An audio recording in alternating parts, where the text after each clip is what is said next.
अस्सलाम वालेकुम दोस्तों, कैसे हैं आप सब लोग? ठीक हैं? उम्मीद करता हूँ सब खैरियत से होंगे।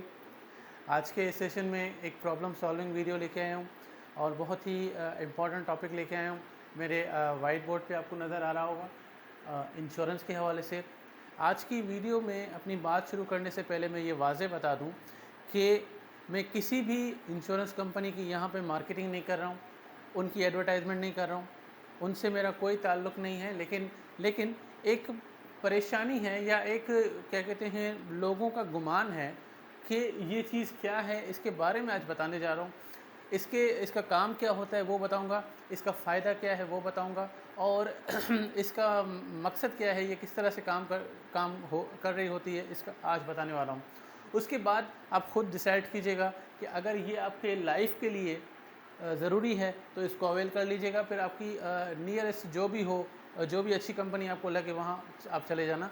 लेकिन मैं फिर दोबारा बता दूं कि मेरा मकसद एडवर्टाइजिंग करना नहीं है, मेरा मकसद मार्केटिंग करना नहीं है, मेरा मकसद उस प्रॉब्लम को सॉल्व करना है। तो आज शुरुआत लेता हूँ इंश्योरेंस के टॉपिक से। इंश्योरेंस के टॉपिक से इस टॉपिक को मैं इस तरह से डिफ़ाइन करना चाहता हूँ कि दुनिया में जितने भी लोग तरह तरह के अलग अलग काम कर रहे होते हैं, उसके काम करने का असल मकसद सिर्फ़ ये होता है कि मेहनत करने के बाद हमें पैसे मिलें, ठीक है? और फिर उन पैसे मिलने के बाद फिर हम अपने पर्सनल ख़र्चे चलाते हैं और अपने फैमिली के ख़र्चे चलाते हैं। इसलिए आपको यहाँ पे 2 चीज़ें नज़र आ रही होंगी, एक इंश्योरेंस और दूसरी रेंटल इनकम सोर्सेज़। ये मेरी वीडियो पहले से ही बनी हुई है, आप भले मेरा चैनल विज़िट करके उस पे ये वीडियो देख लीजिएगा और यही उस वीडियो का टाइटल है। उसमें मैंने 10-12 आइडियाज़ बता दिए हैं, लेकिन यहाँ पे सिर्फ थोड़ा सा उसका ओवरव्यू बता दूंगा क्योंकि इस टॉपिक का और इस टॉपिक का दोनों का स्ट्रांगली कनेक्शन होगा इनकम के साथ, ठीक है जी? तो होता क्या है कि इंश्योरेंस में बेसिकली सिर्फ ये होता है कि एक सिक्योर किया जाता है किसको, इस चीज़ को। किसी बंदे को सिक्योर नहीं किया जाता इंश्योरेंस में। इंश्योरेंस में सिर्फ़ और सिर्फ सिक्योर किया जाता है, महफूज किया जाता है इस चीज़ को कि अगर किसी वजह से वो काम करने वाला शख्स जो है वो उसकी नौकरी छूट जाती है, उसके कारोबार ख़त्म हो जाते हैं, घर में बैठ जाता है। अब घर में बैठने से उसकी ज़िंदगी तो पूरी नहीं हुई ना। उसकी ज़िंदगी तो रोज़ ही चलती रहेगी, उसकी फ़ैमिली भी उसके साथ है, उसको रोज़ खाना है, उसको रोज़ पीना है, उसके अखराजात उसे पूरे करने हैं। उन ख़र्चों को पूरा करने के लिए पैसे चाहिए। अब पैसे कहाँ से आएँगे अगर काम बंद हो गया तो? तो ये असल में इंश्योरेंस का काम ये होता है कि अगर आप कोई भी जॉब कर रहे हो, कोई भी बिज़नेस कर रहे हो, उस अपनी इनकम में से कुछ हिस्सा बचाकर अपने क्या कहते हैं, फ्यूचर प्लान जिसे कहते हैं, जो आने वाले जो कुछ आपके ख्वाब होंगी, जो ख्वाहिशात होंगी या कुछ ऐसे ज़िम्मेदारियाँ होंगी जो पूरी करनी होती है, उसके लिए थोड़ी-थोड़ी रकम जमा की जाती है। फिर उसके तरह-तरह के तरीके होते हैं कि भई आपने बैंक में रख दिया, आपने कोई वीसी डाल दी, आपने क्या कहते हैं, किसी को अमानत के तौर पे वहाँ पर पैसे जमा कराते गए। ये अलग-अलग तरीके होते हैं। उन तरीकों में से फिर एक तरीका ये इंश्योरेंस भी है कि आप किसी इंश्योरेंस कंपनी में चले गए और वहाँ पॉलिसी ले ली। ठीक है जी? तो कहने का मकसद ये है, इसका पर्पस और बेनिफिट यही है कि इंश्योरेंस में आपने एक माइंड तैयार करना होता है कि भाई मुझे, अगर सपोज़ करें, मैं आपको एग्जांपल दे देता हूँ। एक न्यू मैरिड कपल है, उसको अल्लाह पाक ने एक औलाद से नवाजा है। अब अभी वो औलाद जो है 1 साल की है। इसको आज से ठीक 20 साल के बाद या ठीक 30 साल के बाद जब जवान हो जाएगी तो इसकी शादी करानी है। तो इसीलिए वो माँ-बाप जो हैं वो धीरे-धीरे अपने पैसे जमा कर रहे होते हैं अलग-अलग तरीक़ों से और अलग-अलग मतलब ज़हन बनाकर कि भाई इसका अगर बेटी है तो उसका सोने के हिसाब से पैसे जमा हो रहे होते हैं और उसके बाकी जो ज़रूरियात होती हैं उनके हिसाब से पैसे जमा हो रहे होते हैं ताकि एन टाइम पे हमें परेशानी ना हो। तो वो जो पैसे जमा हो रहे हैं ना, फिर वो कभी ना कभी ऐसा होता है कि वो पैसे खर्च ही हो जाते हैं, कोई ऐसे हालात क्रिएट हो जाते हैं। तो होता क्या है कि अगर आप किसी पॉलिसी कंपनी में इंश्योरेंस कंपनी में चले जाते हो, वहाँ पॉलिसी खरीद लेते हो, तो उनके मोड ऑफ़ पेमेंट होते हैं, या तो आप मंथली पेड करो या क्वार्टरली पेड करो या सेमी एनुअल पेड करो या साल में एक दफ़ा पेड करो। वो एक अमाउंट होता है, वो लेते रहते हैं। अगर आपने 20 साल तक अपनी पेमेंट देते रहे तो आपकी पेमेंट वो एक तरफ, प्लस में जो उनके जो फार्मूले हैं, जो उनके तरीक़ेकार है, वो आपकी सेविंग्स को मल्टीप्लाई कर देते हैं। वो जितना भी हो, चाहे ट्वाइस हो या थ्राइस हो, जो भी हो, आपके इन सेविंग्स को थोड़ा बढ़ा करके, क्योंकि वो आगे चल के उनका अपना एक सिस्टम होता है, आपको वो अमाउंट डबल करके दे देते हैं ताकि आपको आसानी हो जाए। आपके जो भी ड्रीम्स हैं, उन ड्रीम्स में एक शादी भी है, अगर आप बच्चे की शादी कराना चाहते हैं तो उसमें सपोर्ट हो जाएगी। ये नहीं बोलूँगा, ना ही कोई सेलमैन इस सेलमैन को बोलना चाहिए कि आगे चल के जो भी हालात हों, कुछ पता नहीं कि महंगाई किस लेवल तक होगी, लेकिन आपकी ये सेविंग जो है कम से कम 50% से ज़्यादा आपको सपोर्ट कर देगी। ठीक है जी। अब होता क्या है ये भी समझिएगा।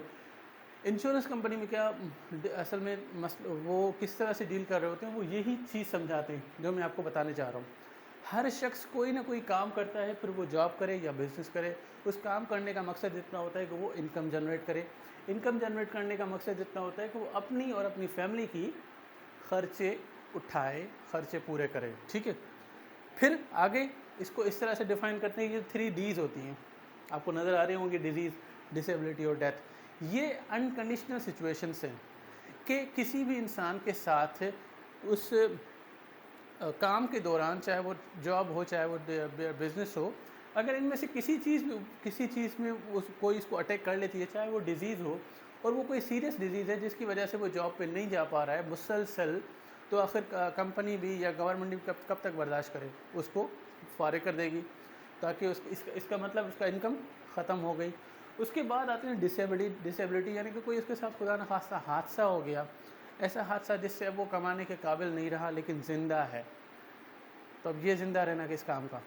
तो इसीलिए असल में इंश्योरेंस का मकसद यही होता है कि भाई आपका ये हिस्सा, ये जो चीज़ है वो चलती रहे, उसके लिए फिर वो ये काम कर रही होती है अपना, उसका काम यही होता है। ठीक है जी। उसके बाद आते हैं डेथ पे। ये नेचुरल है, चाहे वो क्या कहते हैं, हाँ इसमें क्या होता है कि इमोशनल लॉस होता है।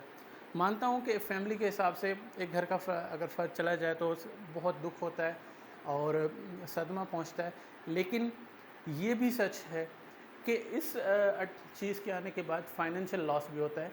वो ये चीज़ कि घर के कमाने वाला अगर नहीं रहा तो अब वो फैमिली खर्चे कैसे चलाएगी। लाजमी है उनको कुछ तो कोई सोर्स चाहिए पैसे कम, ताकि वहाँ से पैसे आएँ। अब जब तक उनका कहीं से बंदोबस्त हो जाए, अगर उन्होंने ये पॉलिसी ले रखी होगी तो वहाँ से उनको अमाउंट मिल जाता है इस कंडीशन के बाद। लेकिन ये ज़रूरी नहीं है कि ये सारी चीज़ें ये चीज़ें इनमें से कुछ भी हो, ये ज़रूरी नहीं है। अगर आपने 20 साल का अरसा ही तय कर लिया और अल्लाह पाक आपको बड़ी ज़िंदगी दे, बड़ी सेहत दे, अपने आँखों से और अपनी ज़िंदगी में होते हुए अपने बच्चे की शादी करा ली, उसकी खुशियाँ आपने देख ली, यहाँ तक कि अपने बच्चों की भी खुशियाँ आपने देख ली। अल्लाह, ये मेरी दुआ है आपसे। कहने का मकसद ये कि अगर आपने बॉन्ड ख़रीद लिया, ये पॉलिसी ख़रीद ली, तो वो 20 साल तक आपकी अलग से सेविंग होती है और वापस आपको मिल जाती है, गारंटीड। ठीक है। दूसरा आता हूँ मैं रेंटल इनकम पे। ये मैं वीडियो बना चुका हूँ, लेकिन यहाँ पे सिर्फ थोड़ा सा इसलिए ओवरव्यू देना चाहता हूँ। ये नाम आपको नज़र आ रहा होगा, रॉबर्ट टी कियोसाकी। इसको कुछ लोग रॉबर्ट टी कियोसाकी भी बोलते हैं और कुछ लोग इसको रॉबर्ट टी कियोसाकी भी बोलते हैं। ये सबसे बेहतरीन एग्जांपल है इसकी रेंटल इनकम सोर्स की। इस शख्स ने अपनी इसकी पूरी स्टोरी है, अगर मैं बताऊंगा तो फिर वीडियो मेरी लंबी हो जाएगी, मैं आपको शॉर्ट करके बता देता हूँ। इसने क्या कहते हैं, प्रॉपर्टी का बिज़नेस स्टार्ट किया था बिल्कुल शुरुआत में, और लोन उठाया था। लोन उठाने के बाद पहला घर लिया उसने, और उसके पहले घर जब उसने लोन उठाया था तो वो लोन रीपे करना होता है, जब उसको वापस करना था तो उसने क्या किया, अपने 80% वो रेंट वाला हिस्सा वो उसको लोन में चुकाता रहा। ऐसे कर करके एक टाइम आया जब उसका हाउस उसके नाम हो गया, उसका अपना हो गया, फिर उसका रेंट उसके ऊपर ख़ुद को मिलना शुरू हो गया। ऐसे करके वो अपने रेंट बचाता गया, कहीं से और लोन लेता गया। आज उसके पास कम से कम 50 से 60 अपने हाउसेस और शॉप्स हैं जहाँ से वो अपनी इनकम जनरेट करता है, और प्लस में बुक्स अलग लिखता है, वो राइटर भी है। तो कहने का मकसद ये है कि ये बंदा बेहतरीन एग्जांपल है रेंटल इनकम सोर्स की। रेंटल इनकम सोर्सेज वो सोर्सेज होती हैं जिसमें आपको काम करने की कोई ज़रूरत नहीं है। अगर आपने मकान लिया, किराए पे चढ़ा दिया, आप उसमें क्या काम करोगे? वो तो किराएदार है, वो अपना 30 दिन पूरा करके आपको किराया देगा। अगर आपने दुकान ख़रीद ली, उसको किराए पे चढ़ा दी, तो आप उसमें क्या काम करोगे? कुछ भी नहीं। दुकानदार अपना बिज़नेस करेगा, आपको हर महीने किराया देता रहेगा। इसका मतलब अगर आपके पास जॉब नहीं भी है, तो अगर ऐसा कोई सोर्स आपके पास है, तो इसका कभी भी रुकना नामुमकिन है। यहाँ से रुक गया कोई मसला नहीं, यहाँ से आपका कोई सोर्स होगा जो आपको इसको चलाता रहेगा। तो मेरे कहने का मकसद है, आज ये वीडियो देखने के बाद फ़ैसला कर लें कि अगर आपको लगता है कि हमारी ज़िंदगी में इसकी अहमियत है, हमें ये चीज़ अवेल करनी चाहिए, तो ज़रूर करें। जो भी आपके नियरेस्ट जो भी कंपनी हो, जो कंपनी आपको अच्छी लगती हो, वहाँ विज़िट कर लो। दूसरी बात ये, इसके साथ साथ इसको ज़रूर अपनी ज़िंदगी में शामिल कीजिए।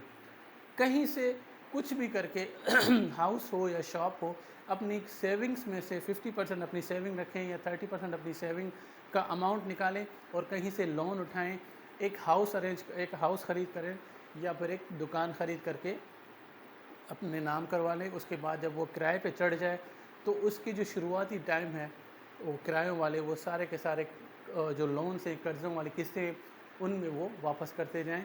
एक टाइम आएगा जब आपकी ये इनकम भी तैयार हो जाएगी, वो दुकान आपका हो जाएगा, वो मकान आपका हो जाएगा, फिर चाहे जॉब हो या ना हो, ये चीज़ आपकी कभी भी नहीं रुकेगी। ठीक है जी। आज की मेरी वीडियो बस इतनी थी। उम्मीद करता हूँ आपको वीडियो पसंद आई होगी। किसी तरह का कोई भी सवाल हो, कोई भी बात हो, कमेंट बॉक्स में मुझे ज़रूर बताइएगा। अपना बहुत सारा ख्याल रखिएगा और मुझे दुआओं में याद रखिएगा। अल्लाह हाफिज़।